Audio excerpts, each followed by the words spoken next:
Retro Future. Good day, ladies and gentlemen.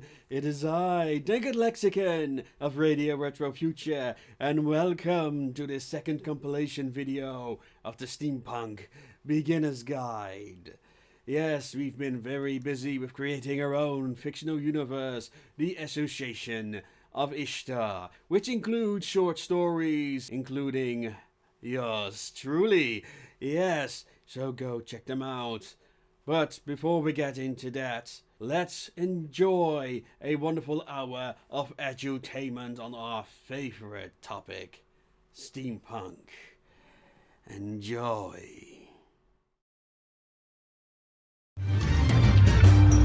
Radio Retro Future. Good day, ladies and gentlemen. I am Untitled Lexicon, your guide to the world of distaste and hackneyed ideas. And today we're going to talk about a topic which is long overdue. Clichés in steampunk.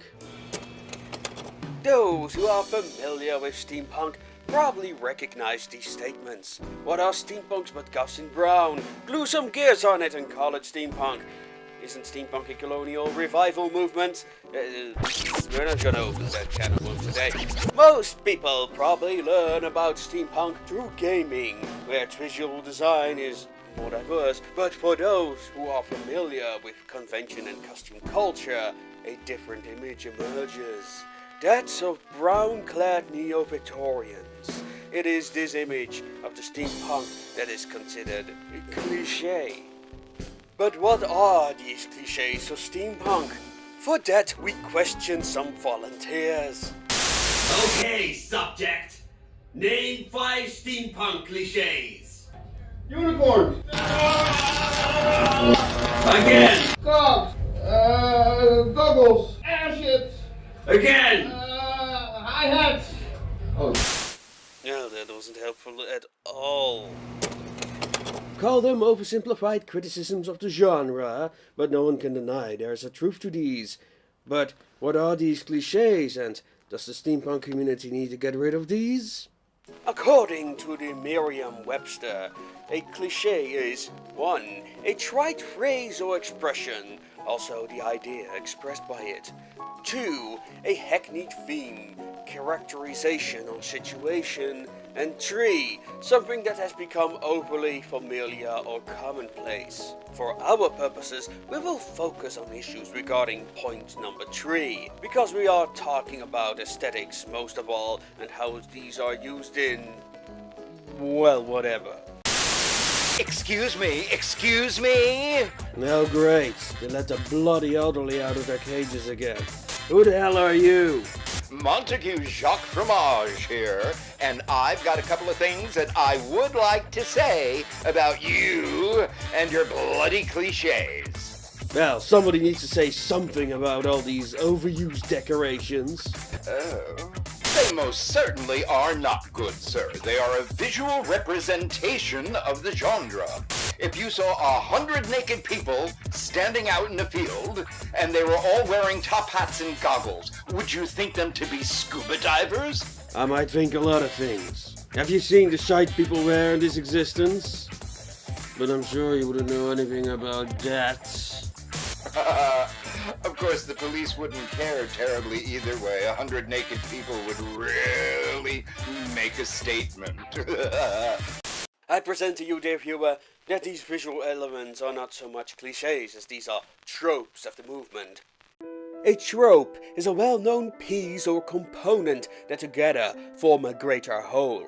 Steampunk without top hats, gears and goggles is unthinkable at this point in time, whether we like it or not. It doesn't mean you can't do steampunk without it, but people do have certain expectations. One time our group Ragtag responded to a costume call for a post-apocalyptic video for which we thought ourselves suitable. However, the first response was that they didn't need neo-Victorians with top hats. After explaining that's not the type of steampunk that we do, we were taken on board, but it did bother me that this was the expectation people have by default when you call yourself steampunk. So, be it tropes or clichés, this is what people expect steampunk will look like. I don't think it's far-fetched to say many steampunk would agree, but that is not the point we want to make in this video. No single gear or copper plate can be called steampunk. They are most definitely included in the aesthetical toolbox of steampunks. As a matter of fact, gears are essential components in many machines that steampunks love to create. And it is those machines that become the symbol of progress and technology, not just to steampunks, but popular culture itself. So yes, gears do belong in steampunk. However, a distinction must be made between practical, symbolic, and decorative use. And it was the overuse of gears as decorations that inspired the song. Just glue some gears on it and call it steampunk. So it's interesting that the subculture made the gear a trope of the genre, and part of their heraldry, so to speak. But why? Do they like the shape of it, or does it have an important symbolical meaning? Regardless, it's a trope. Glue a gear on it, and people will associate it with steampunk. Now the goth and brown stereotype was and is a thing. It has been so prevalent that active measures have been taken by some members of the community to explain that the brown color isn't a must if you want to be steampunk. Well, here's a cliche. Avoid cliches! Me in the past advocated against excessive use of cogs or cells. I'm still no fan of using cogs merely as decoration, but even the staunchest opponents of its decorative use have to admit that it lowers the bar for people that are just starting out.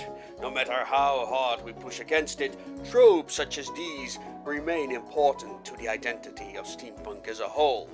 But why are cogs and clockwork reviled as cliches? Because it goes against the notion as the creator as an original wunderkind. Especially in alternative circles, we have this idea that everything should be unique and original. However, it is based on a very shallow understanding of what originality means. Steampunk is not an original movement. It takes inspiration from early science fiction and contemporary pop culture. It is riddled with reinterpretations, homages, and pop references to the good, the bad, and the cliched. Not exactly so, sir. We most certainly do reinterpret the past. That's all part of the fun and the pleasure of the whole thing. But, more importantly, we are paying an homage to the authors and the people of the period. H.G. Wells, Jules Verne, and the lot of them. Tesla. Why does everyone always need to emphasize how awesome Tesla is? Most importantly, we do reinterpret and we do offer homages. But within that context, we are totally individualistic. So there. So, why do cliches exist? Is it because they work? Because they are popular? Or because they are familiar? When we grow up as children, we imitate the behavior of grown-ups. It's no different for aspiring makers and artists to copy other people's creation as they develop their own styles and tastes. And some cultures enjoy just that. More of the same. But it doesn't mean they don't notice or appreciate the differences in style between the various artists. Steampunk is very much the same, even though there are no straight imitations. Everybody first steampunk getup might conform to the gothic brown stereotype. Of course, there are some exceptions. Steampunks are not cosplayers in the sense they want to imitate known pop culture icons. In the end, they want to personalize their daily attire, like their smartphones, which is another well-known steampunk trope. Futurist Brian David Johnson described his behavior as steampunks desiring a different type of relationship with technology. Or as I like to explain it, steampunks want such devices to tell something about themselves rather than making it look like they're conforming to design by committee. I think what you're trying to say is that we personalize the genre to ourselves, and you are 100% correct. Most definitely, you will never ever find two steampunks dressed identically the same. Unless, of course, they're twins, then there's the possibility. Most steampunks are geeks that like to express their fandom for science fiction, pop culture, and history. They punk existing concepts to their own tastes. It's why steampunks take familiar pop culture icons and twist them into alternate versions of these. Even though the subject is obvious, no one can really deny their originality. You see, clichés are only bad when they draw you out of the experience. It doesn't matter that these contraptions don't actually work, as long as you're willing to suspend your disbelief that these are actually genuine inventions. If I would have to name a cliché that draws me out of the experience, it's the use of wine caskets as backpacks or coffers. However, certain people, like critics and makers who spend a lot of time within the steampunk community, will notice certain trends more than other people. For example, they might notice the use of certain household items within people's creations, which may draw them out of the experience, while the more novice people, so to speak, enjoy them nevertheless. And on that, I do have to agree with you, sir. You and I have been to so many different festivals and conventions, or whatever you want to call them, that we most certainly do see similar trends between the two. But the important part is that the people that are attending the local festival are doing it perhaps for the first time, and they don't see what we see. The bottom line, in my mind, is that it is all enjoyable for everyone. And I do enjoy people who enjoy themselves. So, what to do if you discover one of these clichés within your attire? First off, identifying the problem is the essential step in improving your work. Second, know that many steampunk creations are never really done. A lot of people reuse old unused props for new projects or keep improving them. Also, you need to give yourself time to develop your costume. What is practical? What is the story you want to tell? These are far more important than worrying about something is overdone or not. But if you're one of these people that insist that steampunk needs to adhere to some type of aesthetic ideal, I don't know what to tell you. And with that, ladies and gentlemen, I bid you adieu. And as always, make things your way. Radio Retro Future. Good day, ladies and gentlemen, and a wonderful 2019 to you. I am Dankard Lexicon, and let me welcome you to a whole new episode of the Steampunk Beginner's Guide. Today we're going to talk about a subject recommended to us by writer Jeremy Vesmeyer, who asked us to talk about steampunk technology. Originally, this was intended to be one long video on the subject. However, due to the information density, we decided to cut it up in several topics. Today, we'll be doing an introduction to what we're actually talking about when we talk about steampunk technology. Or should I say technology in steampunk? Or, well, actually it's technology in any fiction, really. The Romantics who wrote the first science fiction stories were inspired by the technological innovation of the 18th and 19th century. It marked the end of the religious paradigm in which the population only had Armageddon to look forward to. Instead, people were speculating about future innovations and what future societies could look like. Memento Mori became what if? What if is the central question in any science fiction story. What if we found a way to explore the land, sea and sky, and finally, space itself? But what if we're not alone in the universe and we discovered other life? What if other life discovered us? The reason what if is such a powerful question is because it suggests progress.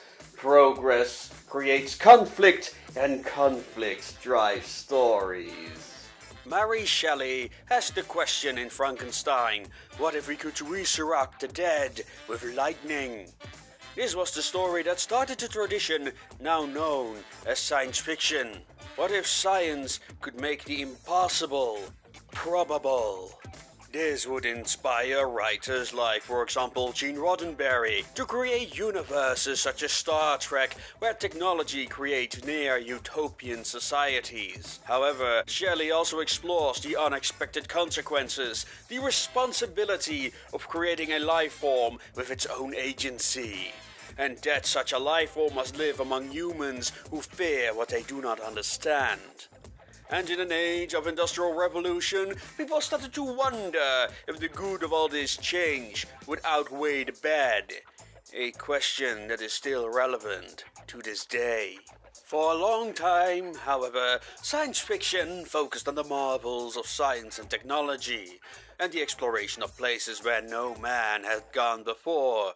But in the 1980s, a new subgenre emerged: cyberpunk. The noble explorers were replaced by common folk that lived everyday lives in not-so-distant futures, dominated by the technological marvels. But technology was not just a blessing, they also became tools of tyranny, ways to dominate and obscure reality itself. Dependence on technology would be compared to addiction, something we cannot get enough of, whether we need it or not. Gibson's cyberpunk was like a Luddite to contemporary science fiction that was mired in pulp and stale tropes from the time of Hugo Gernsback, such as the Flash Gordon serials and movies like Forbidden Planet. In that context, it's a bit strange that the man who told us to abandon the whimsical science fiction of the 50s to make a return to that of Jules Verne. Technology will change the world as we know it. And no genre probably elaborates more on this than steampunk. But to understand steampunk's relationship with history, we first need to talk about another genre called alt or alternative history. A quaint little genre that simply asks the question, what if history? What if Napoleon didn't invade Russia? What if Hitler didn't invade Russia? What if Russia didn't exist? These are typical scenarios that people enjoy to discuss, and therefore it's no surprise there are stories written about it. But these stories are about humans making different decisions, events having different outcomes, and the possible consequences. However, in Gibson's version of steampunk, it is technological progress explicitly that changes the course of history as we know it. Kinda sad, really. It would indicate that humans are nothing but tech junkies, always on the prowl for something more technologically advanced. But I guess even the most talented of us need their tools.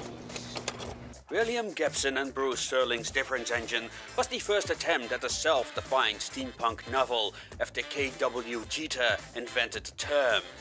In this book, the successful construction of the Difference Engine by Babbage changed 18th century England into a technocrat-run oligarchy. All information is managed through difference engines, making it possible for the government to track every person's movement across the empire, but also to decide what information is being spread. The initial intent of the genre was to ask the question, what if technology changed history? One could say that steampunk is cyberpunk in the past, but for many writers and world builders, steampunk has become little more than an aesthetic, something to spice up their setting, and little else. The presence of airships and weather control devices are reduced to props in typical pulp or fantasy stories with little or no historical references whatsoever. It is one of the reasons why steampunk can be supplanted into any genre with relative ease. You need a device that can perform modern miracles. It is often steampunk. You need a futuristic device in a fantasy setting.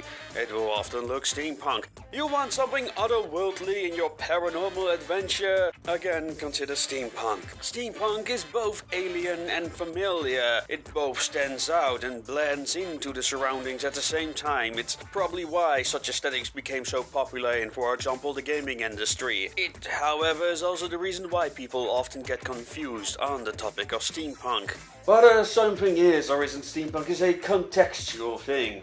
We at Radio Retro Future like our steampunk to be alt history with a Gibsonian twist. To make steampunk work, we need to talk about historical context, something we will discuss in future videos. But for those that can't wait, we already have a video on anachronism, so be sure to check that one out. Technology makes our lives easier and more efficient. It is something that readers take for granted. In a contemporary setting, we don't think about rather a character has a mobile phone with internet access. In fantastical settings, this is different. Right off the bat, it is not obvious what gadgets exist or not. In movies and comics, we can just show what devices characters use within their world and how it affects them. But regardless the challenges of the medium, it is very important to clarify the relationship between characters and their tech. Now in alternate history steampunk, it is technology that has changed the course of history as we know it today.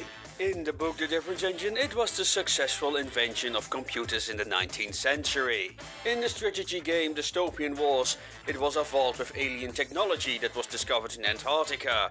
In steampunk, technology and world building go hand in hand. It creates interesting settings, but nothing is more interesting than how humans behave in these worlds. The genre being a derivative of cyberpunk, the spread of technology is usually the consequence of human ambition and desire. But in some settings, there are natural factors that force humanity to be more creative. But we're getting ahead of ourselves. Yes, ladies and gentlemen, in our next video we'll elaborate more on technology and world building and steampunk. And, well, any genre really, yes. Technological advancement is not unique to this genre. And with that being said, ladies and gentlemen, I'm gonna wish you all a wonderful 2019. And of course, make it your way. Radio Retro Future.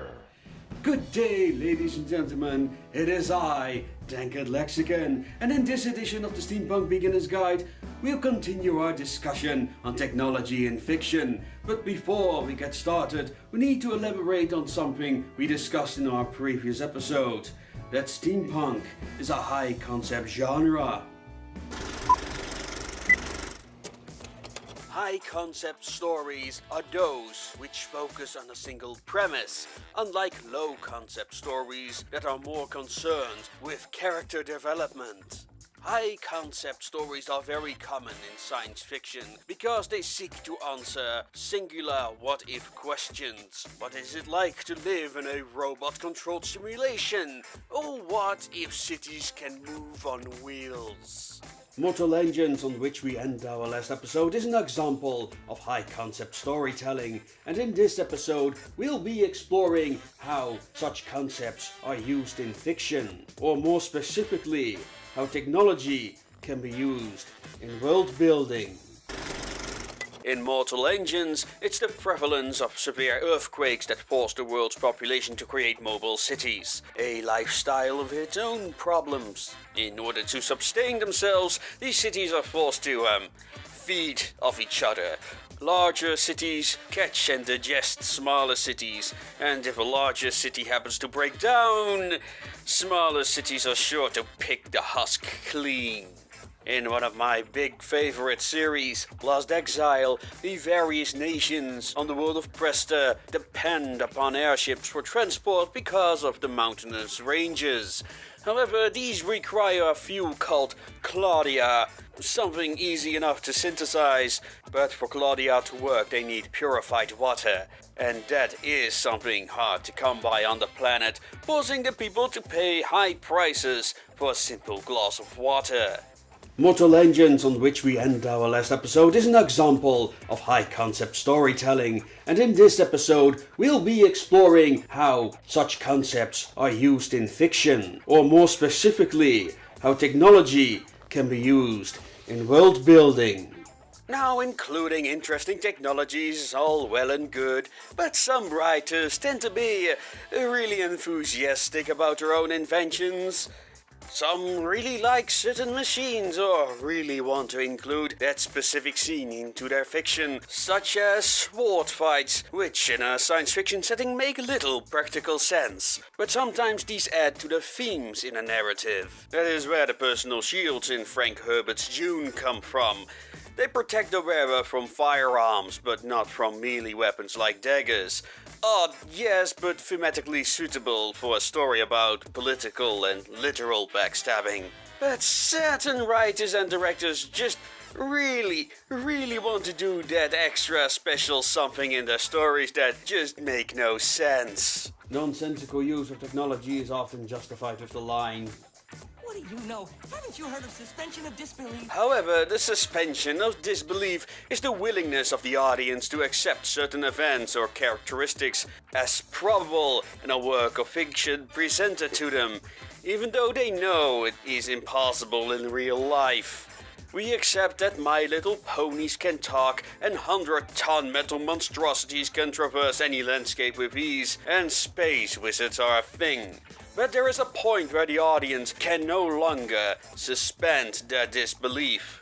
World War II bombers dropping bombs in space and pensioners surviving nuclear explosions by hiding in refrigerators were considered so stupid they became memes into themselves. Sometimes these things don't even make sense in their own context.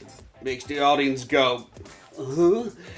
And if that happens, the immersion has been broken. And no, if you need headcanon to explain the events in a movie, it means the narrative has failed. And retcons don't count either! So how to prevent creating such immersion-breaking scenes?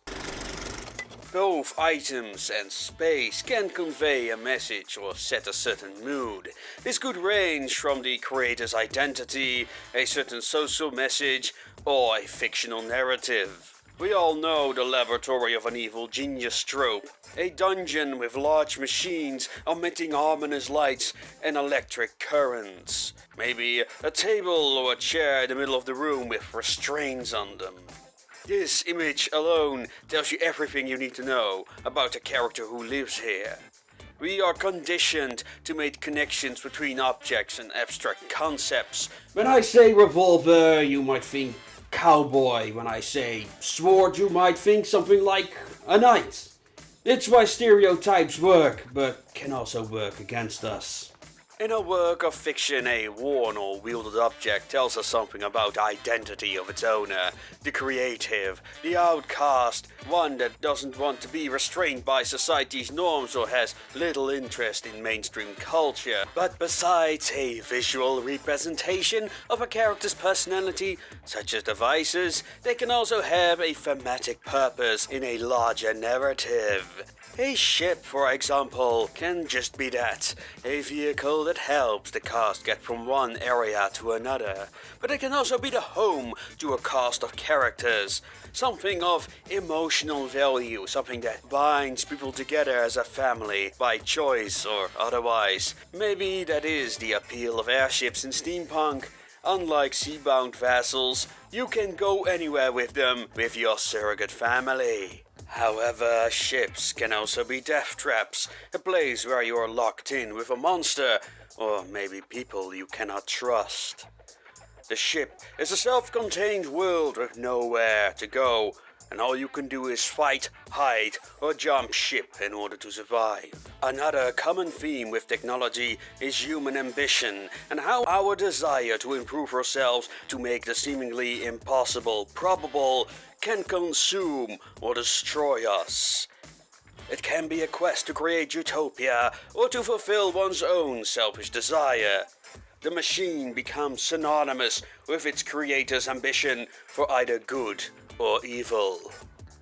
Finally, there is the world itself. Science is a collaborative effort. Every form of technology is built on something that precedes it. In steampunk stories, we often see visionaries who create devices far ahead of their time. In a difference engine, these people changed the world as the machine became part of society. However, Frankenstein was rejected because he created new life out of corpses. Yet other inventors hid their inventions from the world because they could be used for evil. Or they entrust these devices to some plucky teenager for them to do the right thing. I wonder why nobody will entrust such a thing to me. Are there any consequences to a unique machine existing in this world? In Steam Boy, the protagonist tries to keep the revolutionary steam ball out of the hands of several parties who seek to use the technology for their own gain or ideological purposes. In The Hunt for Red October, Sean Connery's character tries to use secret submarine stealth engines as leverage to gain asylum to the United States, as these would change the nature of submarine warfare. And in Star Wars The Last Jedi have bombers in space because Rian Johnson really wanted World War II bombers in his movie. Yes, The Last Jedi is a great example on how to break a setting. Nothing we'll see in future Star Wars films might make sense again. But that's the problem with long-running franchises. The transporters of Star Trek are notorious for this. But I don't want to bore you with examples because the video is running long enough as it is. And quite frankly, there are plenty of compilation videos making fun of Star Trek's inconsistencies. The point is, the transporter seems to be nothing more but a plot convenience generator at this point, a tool that is capable to do whatever the script requires. So, who do you blame for this? The writers, the director. Sometimes this problem can be found all the way up to the studio executives themselves. Movie making is a collaborative effort. Many things can go wrong. Therefore, it is wise to set a number of boundaries of what machines can do, under what conditions. It can be something like long recharge times, or the costs and expenses. And other familiar tropes is that certain technology requires rare resources, often given fancy names like unobtainium or contrivium. In Black Panther, it's vibranium. In the anime Escaflowne, they use dragon hearts. Often this is a resource that is a way to explain why a world contains unlikely technology that is in short supply and motivates conflicts between the various factions and, well, little else. This is not necessarily a bad writing trope, but it can feel a bit lazy. Regardless, it is a good way to explain why one faction is more powerful than the others, because they hoarded most of this particular resource. I already used the example of Claudia in the science fiction anime Last Exile that helps airships levitate. However, for it to work it needs clean water, something that is already in short supply, and therefore the common folk have a direct interest in how this resource is being used. The point here is that Claudia is just an interesting way to power technology, but it also shapes the world itself. Tiberium in the Command & Conquer universe is a very valuable resource that also happens to be consuming the world. In James Cameron's Avatar, unobtainium on the other hand just happens to be there, and they need it for reasons. It's just a metaphor for oil, okay? Yes, another trope of science fiction is using technology and resources as metaphors to moralize about the current state of our society. Now, there's nothing wrong with this per se. A matter of fact, some of the best fiction contain social messages, but these are interwoven into engaging plots and often leave the meaning open to interpretation. But when you use fictional resources such as contrivium as nothing more as a MacGuffin, it becomes obvious that the writer had other priorities than writing a good story. And that brings us to the steampunks themselves. Most just look at it as a creative endeavor, or just want to challenge themselves. Others want to tell a story, be it about themselves, by alternating their everyday appliances, or by making up elaborate adventures for the fictional characters they portray. But there are plenty who really want to recreate archaic technology for the presentation, or to find new applications for old technology in the modern day. There's no one motivation why steampunks do this. Motivations range from preservation to environmentalism, or pure artistic expression and alternative ways of education. Or in our case, to inspire, and that is what we'll continue to do for the foreseeable future. Now, thank you all for watching this episode of the Steampunk Beginner's Guide. Next time, we'll elaborate more on world building. And of course, as always, make it your way. Yes, it's been a long time since we recorded those, but there is more to come. But now, we need to talk about this video's sponsor, the Association of Ishtar, a series set inside a steampunk multiverse filled with steampunk adventure and cosmic horror. Yes, it's a new series that currently consists out of a novel, The Wrench in the Machine, and a comic book inspired by the short story S36, The Car Girl, a double feature that also includes a short story called The Lights in the Dark, which is a kind of a spin-off series. But wait, there's more! There is a free collection of short stories. To get access, all you need to do is apply for a membership on associationofishtar.com, which is free. If you want early access to other stories, previews of art, you can become a member on Subscribestar, by which you will support this channel. With that, let's continue with the Steampunk Beginner's Guide. Good day, ladies and gentlemen. I am Untitled Lexicon, and welcome to the Steampunk Beginner's Guide. But before we move on to today's topic, first this. A quick shout out to viewer Martin Monster Manson, who was so kind to send us the pictures of his costume inspired by the Steampunk Beginner's Guide. And also a thank you to Sky Pirate Marshal Jake Douglas, who was inspired by this show and fellow steampunkers to write down his adventures in a journal. We already talked about steampunk characters in episode number 5, but that was from the aesthetic perspective. Today, we'll be discussing how to write steampunk characters, or more specifically, characters in high concept stories. Because if anything, we like our steampunk to be cyberpunk in the past, and steampunk, as most sci-fi, is a high concept genre. Unlike low concept, which focuses on character development, high concept stories focus on a single premise, like a specific situation or a question like, what if? Characters are there to explore human behavior under certain conditions, rather than being the subject of the story itself. It doesn't mean there is no character development, just that the way or how the development happens is determined by the setting rather than the other way around. I know it all sounds a bit vague, but you have to realize that writing is a skill, and writing science fiction is a very specific discipline. What separates sci-fi characters from most typical personas is they are setting specific. You won't find an airship captain in a historical setting, if you know what I mean. You could of course play with the concept like in the book World War Z, that includes a character who's a copyright lawyer specialized in 1980s music who must survive a zombie epidemic. But I digress. These days, there's an entire steampunk subculture online where people post their OCs or original characters. It is not something I grew up with myself. Personally, I think the art is the most noteworthy aspect about it. I notice much of these characters are often described in video game terms. These include details such as their special attacks or other combat-related abilities. But well, this generation grew up with video games, so it's not surprising that people write their characters as if they are filling in a D&D character sheet.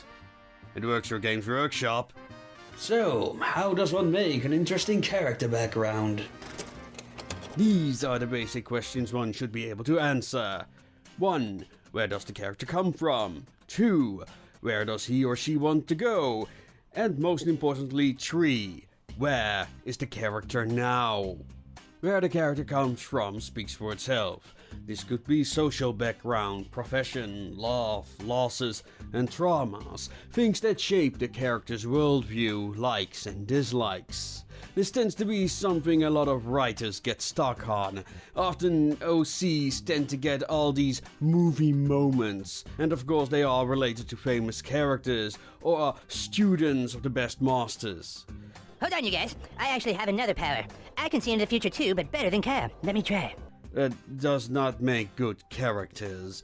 God damn it, Carmen, you can't keep making up powers. I am Burag, and I have lots and lots of powers. A good character history explains where the character wants to go in the future. For example, the character is a poor immigrant who gets inspired by people in the local mafia, so now he wants to become a gangster himself. So the real story is how he gets from being a poor alley rat to being a hardened criminal. Now this is a typical example of character development. Sure, there is a high concept there, but it's inferior to the character's progression. From now on, you only get to have one power. So what is it? I have the power to have all the powers I want. Naturally, there are obstacles. The law being one. There's also the personal hurdles. What acts is he willing to commit? What is he willing to sacrifice? These struggles are a lot more interesting than the weapon he happens to carry under his shoulder. So, how about steampunk and cyberpunk concepts? Now, the setting within the genre is often based on what-if questions. This often translates into societies that are based on a certain premise, be it an ideological system where everybody is on drugs or technology that has been monopolized by a single corporation.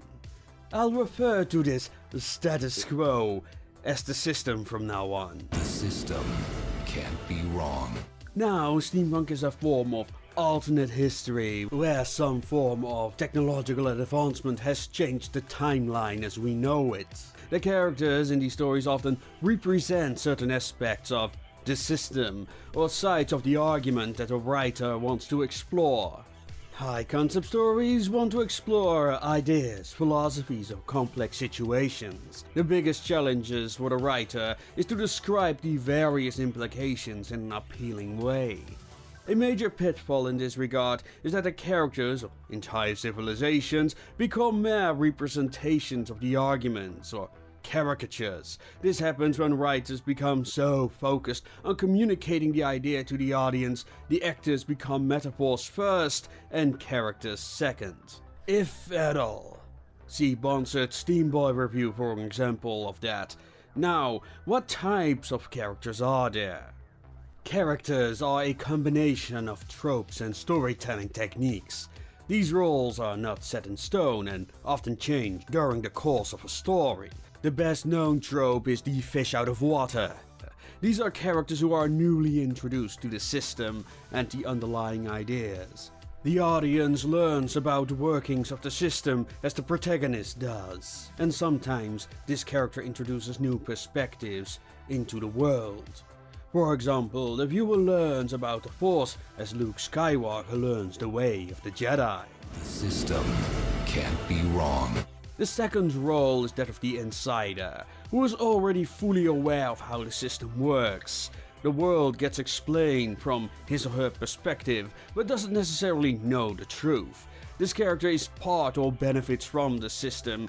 He might be a conformist like Tom Nadsworthy in the book version of Mortal Engines, or it might be an enforcer of the system. See Minority Report, Repo, or District 9. It could also be someone who needs the system to survive at all, such as the vampires and daybreakers. Nothing wrong with the system. It is perfect. I agree. These characters are often more than happy to comply, or even promote the system until it is turned against them. In Minority Report, Tom Cruise's character becomes a victim of the precog system that he enforced. Now they need to run from, or even fight the system, and often become hackers. Our third role, the hacker, in this case is not a computer nerd, but someone who uses the system in ways it was not supposed to. Neo in The Matrix is a computer hacker at the beginning of the story, doing things that are not allowed. Then he turns out to be someone who can change the Matrix to his will, a magic super hacker, so to speak, who is the biggest threat to the machines.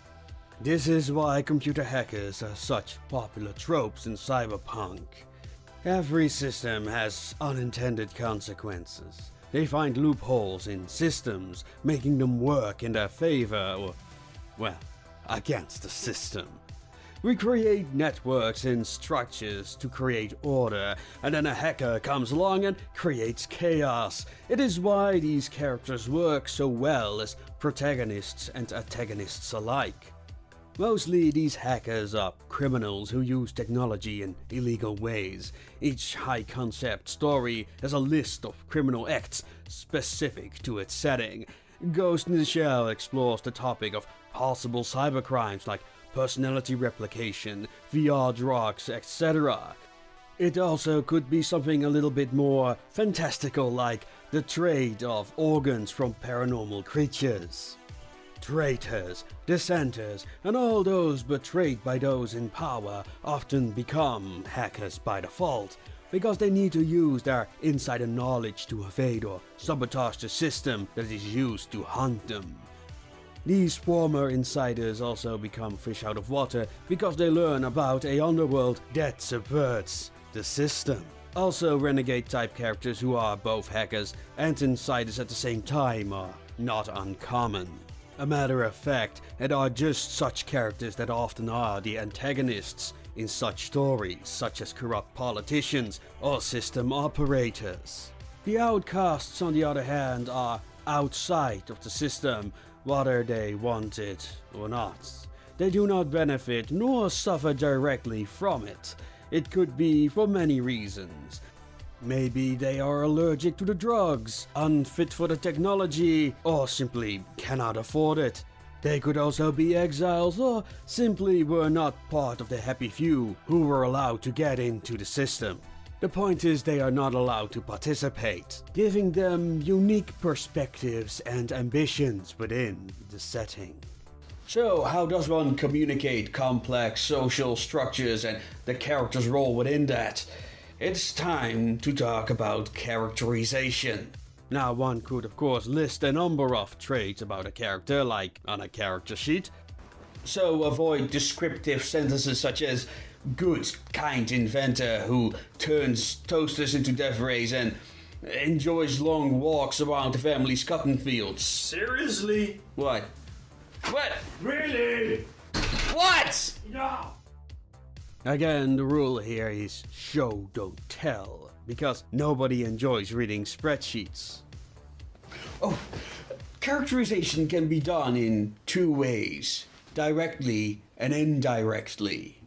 Direct characterization is when the narrative makes a clear statement about something or someone, like this person is evil or clumsy, but in the end a character is judged indirectly by its actions, no matter what the writer directly says about it. What would you say you do here? I deal with the goddamn customers so the engineers don't have to. Stating them directly is efficient, but it's dull and can be contradicted by a character's actions if the writer is not careful. I have people skills. I am good at dealing with people. Can't you understand it? What the hell is wrong with you people? Indirect characterization means the reader must interpret a character's traits by means of actions and decisions. One more punch would kill you. That somehow means I win. I go to jail, escape, kill people, rinse and repeat. Yes, it's an endless cycle, but I've sworn to let the courts do their work. This is inefficient, but is far more engaging and leaves room for the audience to have their own take on events.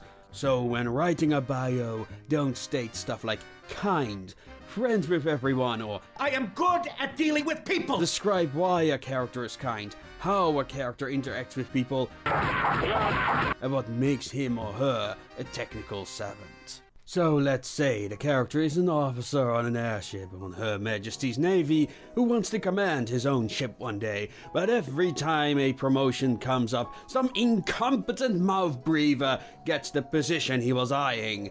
He also gets to risk his life on suicidal operations ordered by moronic admirals who give those orders in service of an ungrateful population. And you know what? Maybe he decides it is time to promote himself. I'm sure I cannot relate to that. Oh well, with that being said, ladies and gentlemen, we're gonna end this week's episode. Don't forget that if you'd like to show off your art or costumes, you can contact us through Facebook or Discord. And if you really want to support our show, you can do so and subscribe star. And with that being said, make things your way. Good night.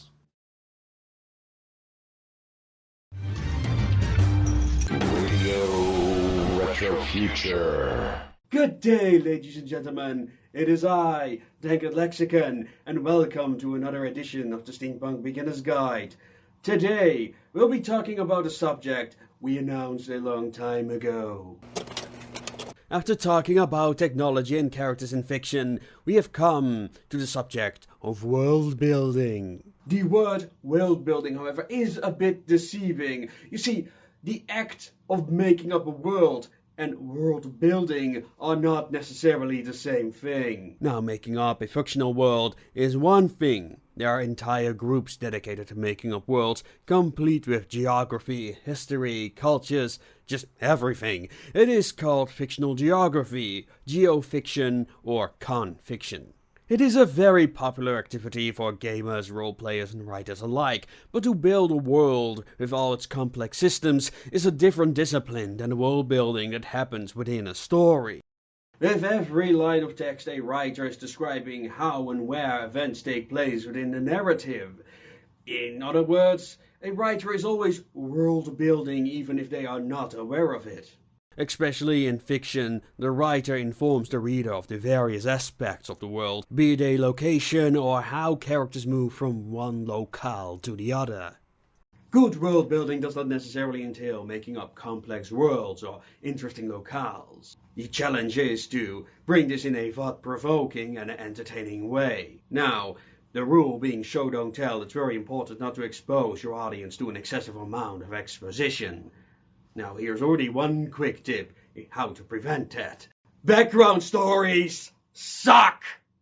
There is a common misconception that a world is a place with a history, some cultures, and in case of steampunk, spiffy gadgets such as airships. That is a misunderstanding. You see, a world can be all of those things. However, in terms of narrative, a world is a place where stuff happens. We just happen to call that stuff stories. We are not here to write tourist guides. We are writing stories that people are interested in, and those stories require narratives. So a world is not just a physical place. It is a space where characters live, and with characters, I don't mean nations or species. I mean individuals with agency who make events happen. You see, this is where a lot of would-be writers go wrong when exposing the audience to the world for the first time. They often tend to lack the characters from which we're going to experience the world. Let's look at two movies both co-directed and produced by Clint Eastwood and Steven Spielberg. Letters from Iwo Jima and Flags of Our Fathers. Both contain events that happen during the same time, the same battle, and on the same island. So that would mean we only need to create one world, right? Wrong. Let's analyze two of these film settings, shall we?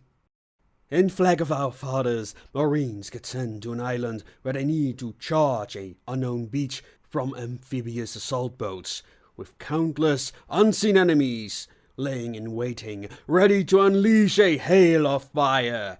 The first wave of Marines storm the beach unopposed.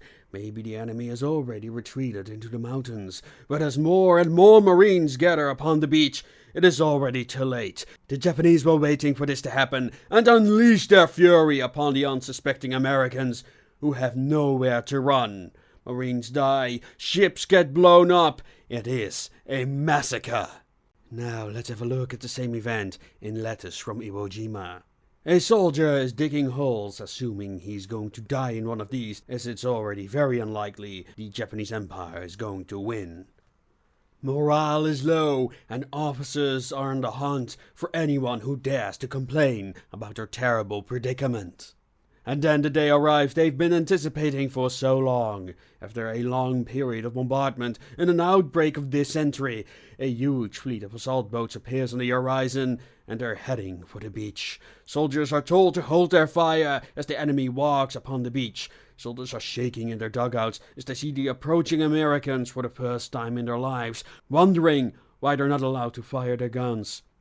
Finally, the order to fire has been given. The soldiers see countless Americans die in the sand, but it is to no avail.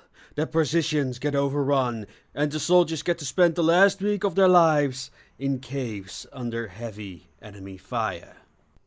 Same event, same location and time, yet two different worlds.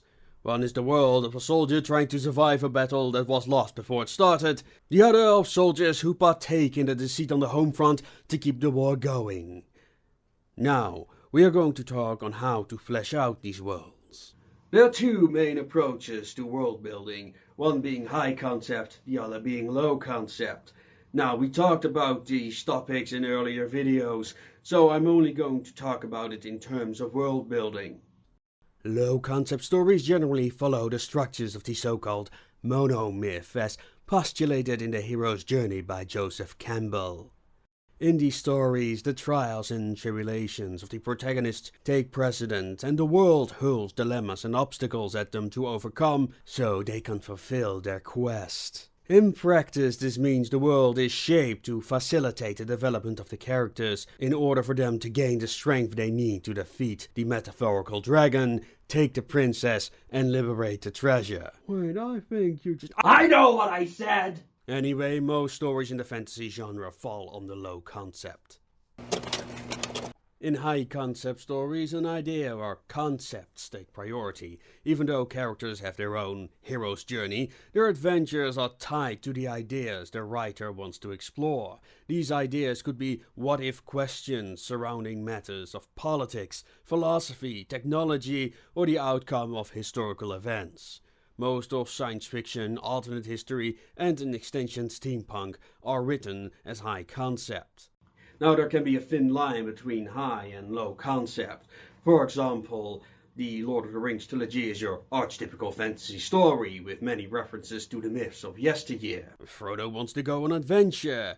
His wish gets granted when Bilbo gives him the Ring of Power, and the ring wraiths come after him. During his travels, he meets allies and makes adversaries. He also learns the ring is a far greater burden than he thinks he can handle and asks Galadriel to take the ring in his place. Instead, Galadriel reveals to him what she'll become if she would accept the ring. The ring also informs his adversaries where the Fellowship is at all time, and its power is seducing his allies. After Boromir dies, Frodo wants to go alone because he doesn't want anyone else to carry his burden.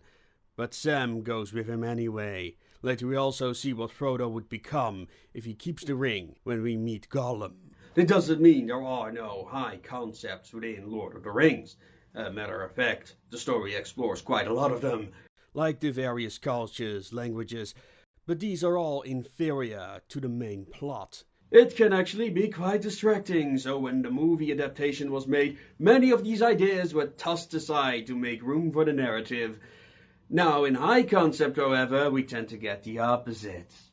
Take the cyberpunk thriller Blade Runner. That starts with a very boring scene of a man taking a test at the police station. He's being checked whether he's a replicant or not, a very advanced android to perform labor humans can't or don't like to do, such as deep space mining, fighting, and particular forms of entertainment. The scene ends with the test giving a positive result, and the revealed replicant kicking all kinds of ass. Now we know what a replicant is, we learn about Blade Runners, represented by the character of Decker, a specialist who hunts down rogue replicants with a license to shoot them without prejudice. This, of course, implies that these robots are less than human and therefore don't have the same rights as humans do. This in itself is not strange. We don't care about the faith of a dishwasher after all. They're just machines that happen to look human. Dishwashers don't ask this question to their original creator. I want more life, fucker.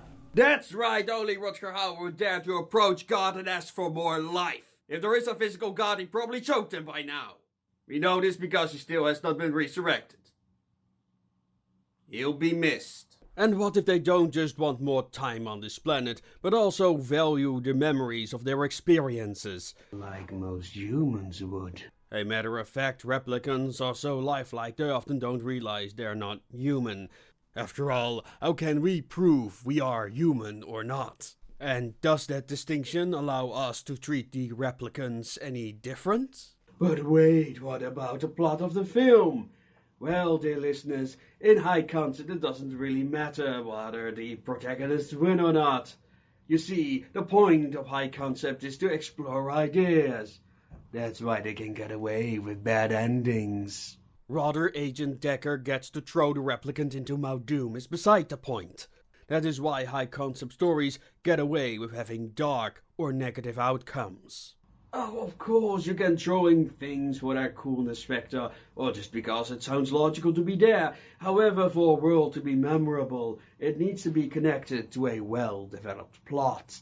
This is what separates Avatar: The Last Airbender, probably one of the best animated shows ever written, from its sequel series, Avatar: Legend of Korra. In The Last Airbender, the various nations and their respective cultures represented their respective elements that the protagonists needed to master. In Korra, however, the future New York stuff is just style over substance nonsense, with some cool ideas here and there, but after the first season, it is just aesthetic white noise with no relevance to the plot whatsoever.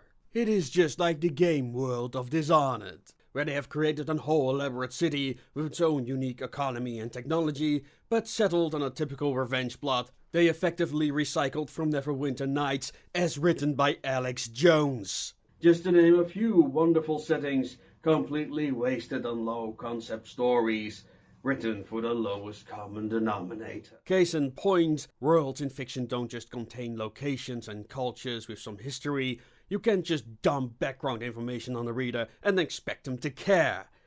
Be it readers or moviegoers, the audience sorts information in real time for relevance, so if a story just throws in dry facts at them, they immediately forget it because there is no narrative context. When world building, you need to think of characters or other representations of their respective societies and its values. Let's have a look at a well-known fictional character, Darth Vader.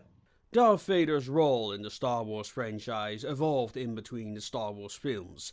Originally, in A New Hope, he was supposed to be the face of the Empire, a black-clad figure in between the faceless goons that make up the army. His connection to the protagonist was that of a former student of Obi-Wan Kenobi who went rogue when he became corrupted by the dark side of the Force. The fact that he was a cyborg was just a symbol for his fall from grace and made him look more like a monster, just as his helmet was a reference to World War II German soldiers and a samurai to emphasize both his authoritarian and warrior nature. But during the pre-production of The Empire Strikes Back, it was decided that Darth Vader was Luke's father. Oh, spoilers by the way. The importance of this change cannot be understated. In A New Hope, Darth Vader's presence was purely utilitarian with a minimal connection to the protagonists themselves, but by making Luke his son, he was suddenly more than just a villain. Darth Vader wasn't just an obstacle anymore, he represented what Luke fears to become. Fighting him wasn't just about good and evil, Luke needed to be better than him in more than one way, and resist the temptations of the dark side. Darth Vader is an essential part in the world building. Through his scenes we learn about the Jedi, despite all the powers, are but a leftover from a bygone age, how the Empire functions, and about the dark side of the Force. Luke's victory over Darth Vader indicates Luke has resisted the dark side of the Force, and that his journey is almost at an end. However, the final boss, the Emperor, turns out to be a big challenge for him. And when the Emperor has Luke on his knees, Darth Vader steps in, assaults the Emperor, and throws him down a pit, saving his son. Not only does Luke forgive his father, it also tells us that there is some chance of redemption for horrible people. Now, that's a lot of talk on characters and their perspective. But what about worlds, you ask? What about cities, armies, nations? Well, treat them as if they are their own people with agency. To know what I'm talking about, go check out our episode on writing characters. Link will be down in the description. Just as Darth Vader was designed to be a space Nazi officer, parts of your world can be designed in the same way. It is all about show. Don't tell. Let's say you want to create a interplanetary empire that is ruled by a noble elite.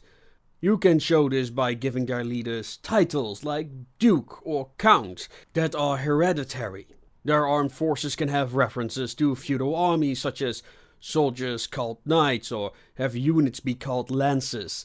These are simple ways to communicate to the audience what this empire is like.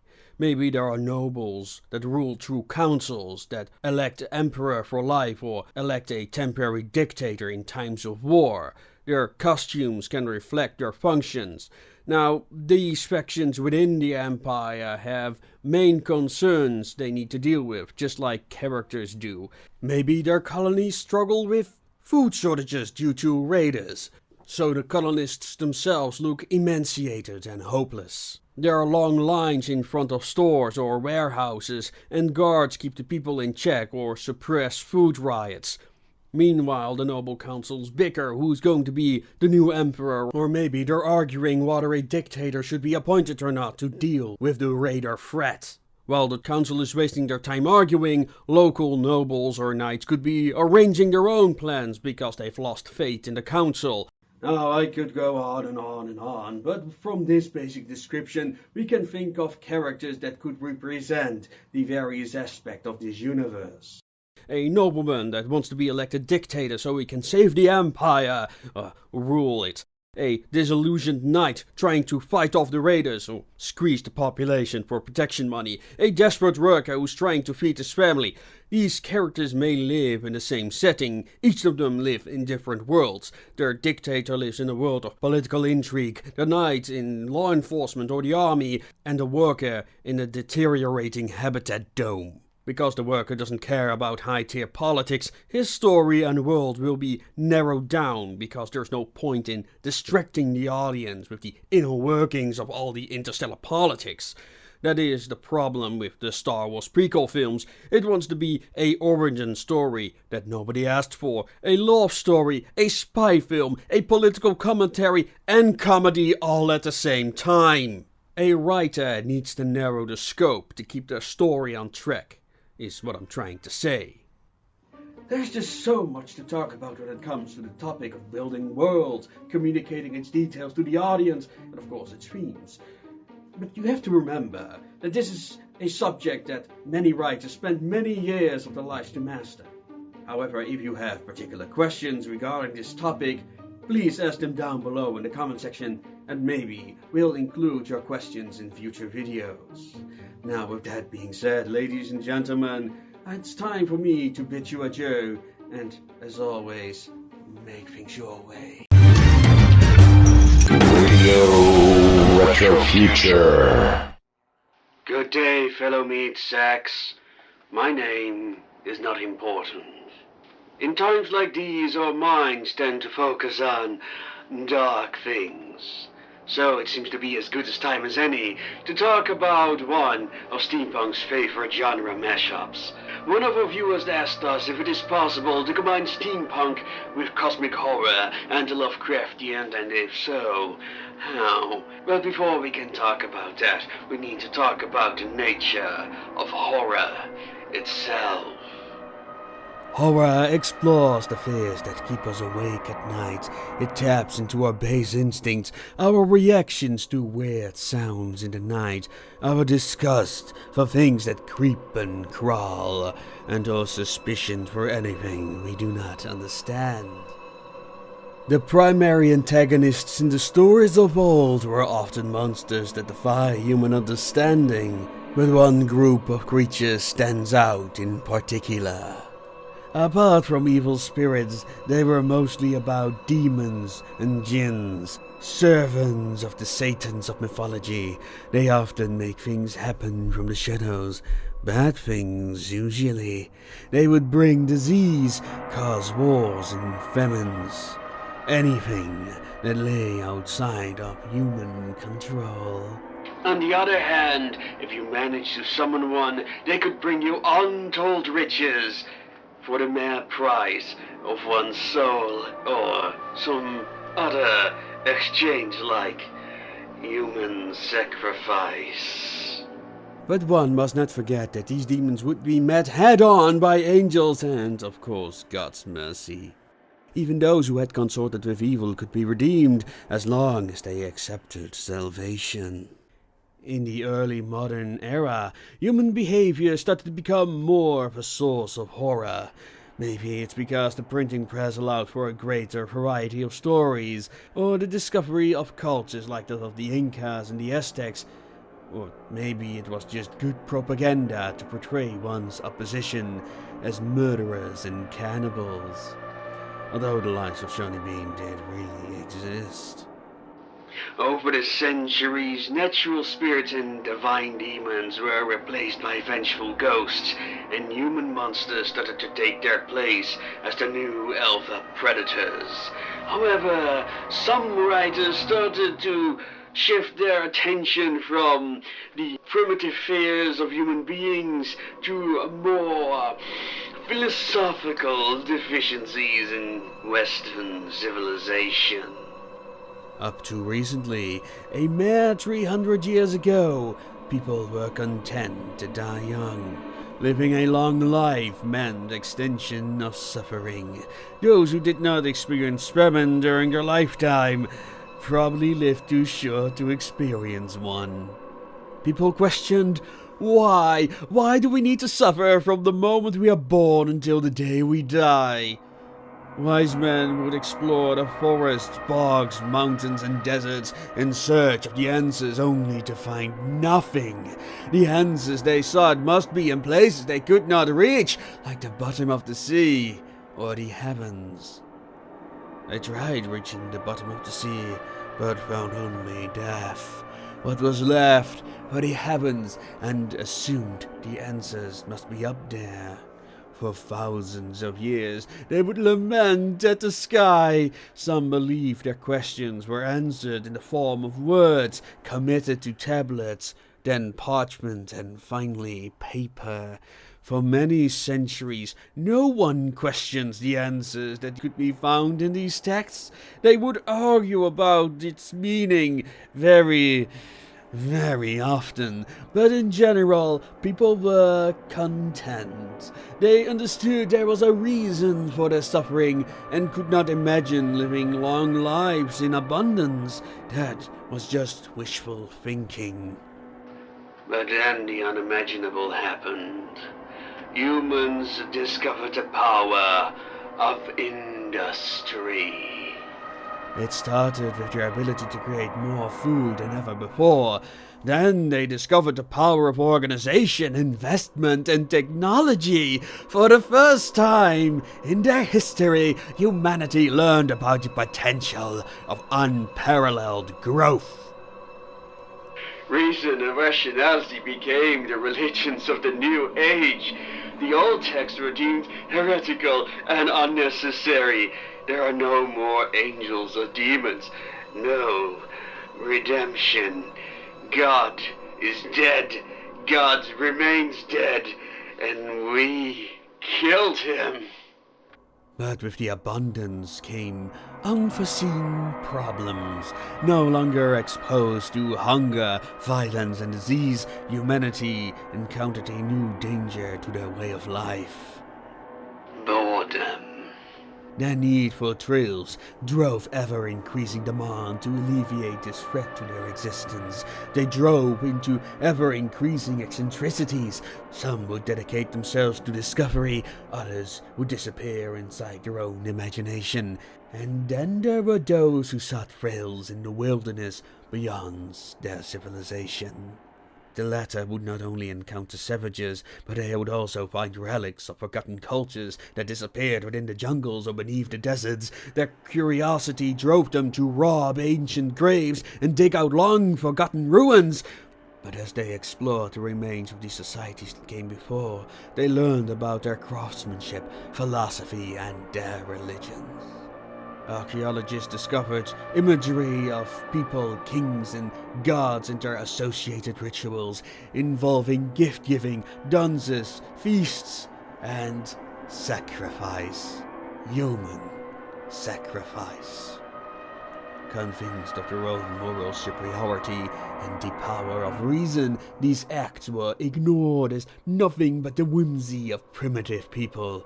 and as they learned about their architectural achievements and dedication to their respective faiths, it dawned on these humanists that perhaps these primitives were onto something.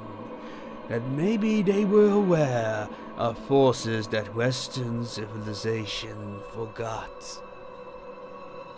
Enlightened intellectuals started to dwell away from rationality, wondering that there might be more to this ever-growing universe. They started to fear that their increasing knowledge of space and time would uncover something, someone that defied human understanding. That all these superstitions contained more truth than their dogmatic faith in science could ever hope to uncover. The new faith that once filled them with a sense of superiority over these primitives now filled them with doubt and despair. With the rejection of concepts such as divinity and the sacred, what was the value of human life beyond the atoms of which it was composed? And they started to wonder, did science blind them? Did they need to look back at the darkness for the answers to the meaning of life? And if they did, would something stare back at them? Angered that these lowly mortals abandoned them for lesser and futile causes like hedonism and progress. It is these fears writers like Lovecraft would tap into, the realization that humanity means nothing in the grand scheme of things. In the end, our sun will die and will remove every trace that humanity ever existed. No matter how many colonies we found, no matter how many probes we send, no matter how many light years we travel, in the end, nothing remains. Humanity is but a fleeting moment, not even worth a mention in the annals of the universe. Just some backward species, not even capable to observe the seventh dimension, let alone understand it without straining their useless minds that are barely more advanced than the insects they share their planet with. You think you're special? You think you'll make a difference? Think again. In the grand scheme of things, you will not leave a single impression upon the universe. You'll be lucky if people remember you after you're gone for being a good person. But let's face it, John, you'll be lucky if they don't use the ditch they buried you in as a public toilet. This is what weird fiction, or as we know it now, cosmic horror, is all about. Forget about all those games where humanity actually stands a chance against the outer gods and their minions. These are founded on the idea that the hero can win, that we are owed a fair challenge. In cosmic horror, however, the protagonist is not even a player. In the Cthulhu mythos, as the collection of stories around Cthulhu and his extended family are called, the characters are but monkeys trying to comprehend the world around them. They attempt to make sense of the insensible, find reason that madness triumph in mankind's inevitable demise. Now, this is all well and good, but can it be meshed up with other genres? Why, yes, but there are a few caveats. For example, steampunk can always be used aesthetically. However, steampunk also enjoy power fantasies, and that is antithetical to what Lovecraft and his peers attempted to achieve. These very twisted morality lessons on human folly, and that we, as a species, are not as awesome as we think we are. So the combined brain power of all these scientists built the Hadron Collider? That's so cute! That's what this baby Yvian built when she was just 3 months old. The idea is that progress can lead to stagnation, that our desire to build a better future will only lead to our demise because we don't consider the consequences. Now, what was one of the major themes of Gibsonian steampunk? Progress. Humanity dealing with the forces it does not comprehend is not new to Lovecraft. It is exactly what Frankenstein's monster is about. Cosmic horror just added a new layer to it. Not only may we not be alone in the universe, but there might actually be godlike beings out there. They just don't give a crap about humanity, or worse, take pleasure in watching us suffer. You know what cosmic horror reminds me of? Good old-fashioned fairy tales. Yeah, we all grew up with fairy tales being colorful stories of weak, young, very often not all that bright characters overcoming wicked witches and villainous thugs. But in the original, Hansel and Gretel never emerged from that witch house again, and Little Red Riding Hood, well, she did get united with her grandmother in the wolves' poo. Grin? Yes, but that was the point, to scare future generations in becoming responsible adults. Okay, listen, these people had really short lives, and even less time to raise their offspring, of which they had many, so yes, a little less Dr. Spock and a little bit more Peterson. But lessons about caution and restraint for children is one thing. What can we possibly learn from a universe where the entirety of mankind is subject to the whims of ancient beings and alien races? One major theme is that of human excess. What if entire civilizations gave in to their most base urges? In a world where there is no purpose in suffering and death has no meaning, there is no value to life. Good and evil are irrelevant, so why not just have a good time? In this godless universe, the various cults and hidden civilizations often engaged in depraved acts of cruelty and hedonism. In order to sate their curiosity, they would willingly sacrifice their fellow man in return for forbidden knowledge. But the suffering of others is but a small price to pay for one's own self-indulgence, or just to live another day. In Lovecraft's work, the protagonists often become confronted with these excesses in human behavior that are such an affront to their understanding of the world, it will often drive them insane. In much of cosmic horror, death and madness are as inevitable as taxes. When reading, you know the protagonist is something to unlock secrets he shouldn't, but you want to learn the truth. But can we handle the truth? What if we are but the fragment of a dream from a gibbering mad king who will devour all of the universe he once created?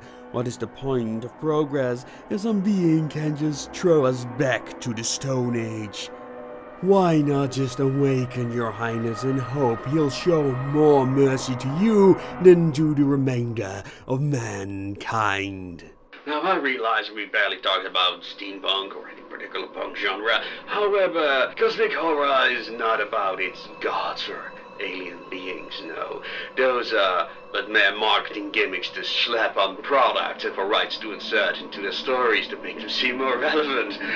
No, cosmic horror is about being confronted by the unknown, the absence of the sacred, and the idea that we are but mere playthings to greater, unnameable beings.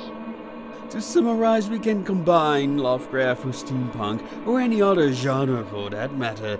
Aesthetically, sure, but the idea of the gadgeteer superhero or the benevolence of progress are antithetical to the themes that make cosmic horror what it is. What is horrific about a monster that can be defeated by the mere throw of the dice? The point should be that the dice are stacked against humanity. But that would go against the age-old canard of the hero's journey we mortals are so fond of. After all, don't we like to be told there's a reason for our suffering? That we can root for a hero while he makes it to the final boss, and not to watch him piss himself while he's lurking somewhere in a deep, dark corner of his padded cell. What are your thoughts of the combination of cosmic horror with other genres? And please tell us about your favorite genre mashups in the comments. Thank you for watching, and with that I would like to thank our patrons on Patreon and Subscribestar, Steamy Wonders and Bowler at the top. If you want our take on steampunk and cosmic horror, go check out the stories of the Association of Ishtar by clicking the link in the description below. And don't forget to check out our audio books on our second channel, the Retro Future Research Foundation. If you dare. Radio Retro Future. Good day, ladies and gentlemen. I am Danker Lexicon, and welcome to this new episode on the Steampunk Beginner's Guide, where we're gonna talk about the concept of lore. But what even is it? Lore is sacred to some, a burden to others. It's a fictional universe, sacred texts, and its satanic verses. When somebody wants to immerse themselves in a long-standing franchise like Star Trek or Lord of the Rings, they might go to a forum and ask where they can find the lore, like it is some sort of travel guide. But lore is more than just background information or a record of events. If that were true, why would people get so upset if the background either gets ignored or retconned? Speaking of ignored, lore is my thing. And you are... Fritz William H. Wendell-Smith? I'm on your other channel. Oh, right, yeah. Considering I have been the one doing the retelling of, for example, Lost Exile and Guns of Icarus, I should be the one talking about lore. Well, I suppose I should be recording an SCP video anyway.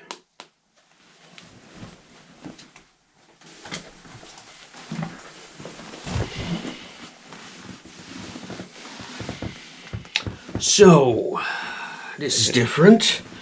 Anyway, as my generous benefactor just stated, lore is more than just background information. From a consumer's point of view, lore can be considered a record or a explanation of transpired events inside a fictional universe. But wait, what about the technical details and all the deep explanation of magical systems? Let's talk about that. We can look at lore from two perspectives, that of the creator and that of the consumer. Consumers can be very protective of their established lore. Fans follow a series because they have grown attached to the story, be it by reading the books, watching the series, or playing the video games. The transpired events and occurrences create expectations for the future, be it how the story develops, characters grow, or just the overall quality of product. If that past record gets changed or ignored, that means that fans are forced to adjust their expectations for the franchise as a whole. For creators, however, this is often just a byproduct. Now, I'm sure some might disagree, but most productive writers don't spend years working out their worlds in every little detail prior to writing their fiction. As worlds are brought to life, creators often make up names, places, descriptions, and whatnot on the spot as they write their scenes. An item description, such as a mysterious character's weapon or other statements about that character, might spark endless discussions among fans. But to a writer, it might have just been another prop to enhance the character's presence in the narrative. From that perspective, we can sympathize with Rian Johnson for wanting to do something different with the Star Wars universe. However, this is not what the fans wanted, who wanted the existing themes and characters to be expanded upon, and not be turned into, well, this, or get Tasha Yard. Now we could talk about how or why LucasArts, Disney, or Marvel Comics started to mess with their universes they themselves helped create. But that completely negates the reason why fans are offended by this in the first place. For that matter, is this even a new problem? From the moment the first fiction was created, we have been interpreting these texts and derived meaning from what's written between the lines of these stories. Stories is one of the keywords here. Although lore contains facts, we do not develop an emotional attachment to facts alone. Take Luke Skywalker's lightsaber, for example. It's a fact it exists in a galaxy far, far away, but does that statement into itself mean anything? The reason why we attach value to this is because of Luke himself and his trials and tribulations. I could make a whole technical document about the ins and outs about this object, but no matter what details I make up, for most, it is the weapon with which Luke defeated Darth Vader. Case in point, if I show you a random item from a series you've never seen before, it will probably provoke no reaction, but if I display objects from a beloved franchise, millions will get a rise out of it. But why? I mean, both examples are items with relevance to the lore of its known existing fiction, so these should be equal in value, right? Lore is as important as the fans' attachments to the story in question. However, fans can have different interpretations of said lore. So the question is, what are fans more attached to? The lore as presented in fiction, open ends and all, or their interpretation of events? Compare this to people who take the contents of the Bible as literal, and those who read it as an allegory. Some observers have said that our reverence for works of fiction is very akin to a religious experience, and I agree. It surely would explain why certain people develop a rather unhealthy obsession with their respective fandoms. Those who spend some time on the Ethernet know what fandoms I'm talking about. Regardless, it is this emotional connection that fans have why they can rise up in arms when creators start messing around with the eternal mechanics of a universe. But before getting into that subject of fan rage, how does this emotional connection come into being in the first place? I mean, it's just a story. One can make the silliest concepts into a successful franchise. It's all about presentation. As directors, as Tarantino have proven, you can make a movie about anything and still draw people in. What is in the suitcase of Pulp Fiction? Does anyone care? The characters, strange situations, and acting gives us an experience. And it is that experience that really matters and will distract us from any shortcomings the plot has. What makes a good experience is a matter of debate, but in general, good characters and conflicts make engaging stories. When experiencing a good tale, we empathize with the hero, we want them to succeed, and if there's a villain we love to hate, even better. As we follow the heroes on their journeys, we learn about the world, the artifacts, the experiences and adventures that can be had. And if the creators did their jobs right, we want to have these experiences for ourselves. That is why there are role-playing games, video games and simulations of all our favorite franchises. It is not about phasers or lightsabers, it's about the heroes who wield them. Heroes we care about and want to imitate because they reflect who we are and what we want to be. We cannot obtain true happiness in our lifetimes. However, we can live an heroic life. That's why we need examples. People who will show us what must be done. Heroes who show us how we should act instead of just fantasizing about it. It's the reason why Christians attempted to imitate Christ, why kings wanted to be seen as the most successful rulers of old, why nations attempted to be as great if not greater than the civilizations that came before. To imitate heroes is to strive for excellence and be the best we can be. Now there are many ways to be a hero, like being a good parent, helping out your local soup kitchen, or making videos on the Ethernet in an attempt to educate the grateful masses. The point is, sometimes we learn skills that are not valued in normal life. So that's why we create universes in which they are. Have burdened ourselves to the point we cannot take any more responsibility, we enjoy escapist fantasies in which we enter less realistic, more heroic roles or blatant power fantasies and indulge ourselves in acts that are not permitted in real life. But in case of role-playing games, we are not imagining fantasies. We are storytellers, trying to entertain our fellow players and engage them in whatever craziness we can come up with. And this is the point where we get to why people can get so upset about change. If hard-fought victories are rendered meaningless, if beloved protagonists no longer represent heroic virtues, or tossed aside for new, less likable characters, if worlds no longer provide the stories and challenges that players are looking for, yes, people get annoyed. Because they're expected to embrace mediocrity. Which we no longer believe in magic and legendary heroes. We look up to pop culture for our inspiration. These are our myths, our religious figures, not because of some company or even an individual creator says so, but because they inspire us by their actions. Well, this was Fritz William H. Bendel-Smith.